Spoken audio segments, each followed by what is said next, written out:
Today we're going to talk about a pretty fascinating programming language called Merg-E. Now, this isn't trying to be the next Python or anything like that. Instead, it's built from the ground up around one really powerful idea. What if code only had the exact power it needed to do its job, and absolutely nothing more? So how does it actually pull this off? Well, we're going to start with the core philosophy behind it, then we'll dig into its unique foundation. From there, we'll explore all the specific rules and boundaries that let developers really control the power inside their own code.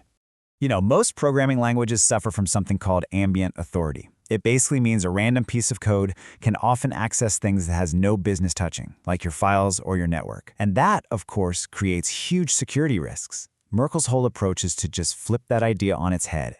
And this is the central question Merg-E is built to answer.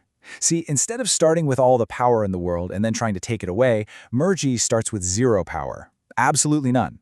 The developer has to explicitly grant every single permission. This one shift changes everything about how you write secure code, right from the very first line. Now this idea, the principle of least authority, it isn't new. But in Merg, it's not just some nice guideline, it's the law.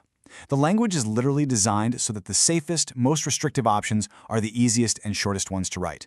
If you want to do something riskier, like sharing data, you have to use extra keywords and think a little harder, which constantly nudges you toward being more secure by default. So how in the world does a language actually enforce all of this? Well, it needs a way to map out and keep track of all authority and all data. You can't just have power floating around randomly. You need a concrete structure that represents every single permission in the entire system.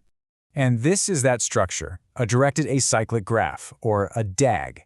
The easiest way to think about it is that the entire program, all its capabilities, all its data, is one giant graph. Every single permission, like say the ability to print to the screen, is a node or branch on this graph.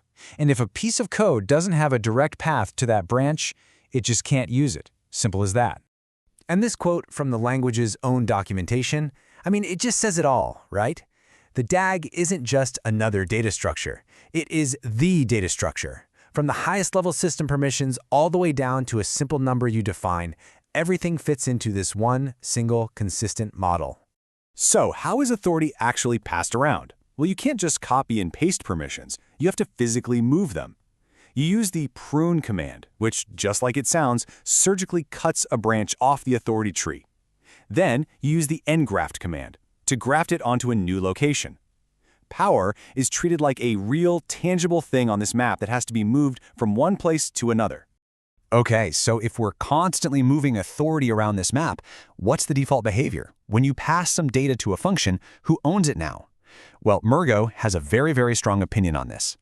This is the move as default rule, and it's a huge deal. By default, when you give a changeable or mutable variable to some other part of your code, you lose it. It's gone. You've completely handed over the key. The code that gave it away can no longer touch it. This one simple rule just wipes out an entire class of bugs where different parts of a program accidentally mess with the same piece of data. The car key analogy you see here is just perfect. The default is move. It's like handing over the one and only key to your car. But you do have options. If you absolutely need multiple parts of your code to access the same thing, you can explicitly mark it as shared, like making copies of the key, or borrowed, like loaning your key but making it clear you expect it back. But look, you have to type more to do that. The language literally makes you do more work to opt in to riskier behavior. Okay, so we know how to grant and move authority around, but what about building permanent walls? Or maybe flexible security checkpoints that can inspect every single attempt to use a permission? For that, Merg-E gives us a couple of really powerful tools. On one hand, you've got freeze, and this is a permanent lockdown. It's a one-way street. Once you freeze some data, it can never, ever be changed again. It's like encasing it in a block of ice. On the other hand, you have a membrane. This is way more dynamic. Think of it like a shimmering force field that you wrap around an object, and it checks every single interaction against a set of rules that you get to define. And here's the really cool part. A membrane isn't just some on-off switch.